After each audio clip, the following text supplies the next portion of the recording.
গুলিবিদ্ধ ওসমান হাদির শারীরিক অবস্থা বর্তমানে অপরিবর্তিত বলে জানিয়েছেন এভারকেয়ার হাসপাতালের চিকিৎসকরা।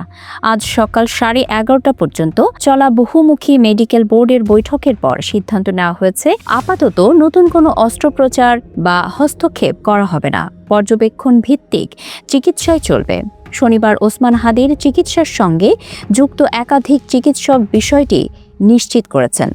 হাসপাতাল সূত্র জানিয়েছে এভারকেয়ার হাসপাতালে গুলিবিদ্ধ ওসমান হাদির চিকিৎসা পরিস্থিতি নিয়ে শনিবার সকালে মাল্টিডিসিপ্লিনারি বিশেষজ্ঞদের সমন্বয়ে মেডিকেল বোর্ড বৈঠক করে। সকাল 11টা থেকে 11:30টার মধ্যে অনুষ্ঠিত বৈঠকে রোগীর সার্বিক অবস্থা, নিউরোলজিক্যাল ইনজুরি এবং বর্তমান চিকিৎসা ব্যবস্থা পর্যালোচনা করা হয়েছে। বৈঠকের পর মেডিকেল বোর্ড জানায় রোগীর অবস্থা বর্তমানে স্ট্যাটিক, অর্থাৎ বড় কোনো পরিবর্তন হয়নি। চিকিৎসকদের সিদ্ধান্ত অনুযায়ী এই মুহূর্তে নিবিড় পর্যবেক্ষণে রেখে চিকিৎসা চালানো হচ্ছে। নতুন কোনো সার্জিক্যাল হস্তক্ষেপ এখন করা হবে না।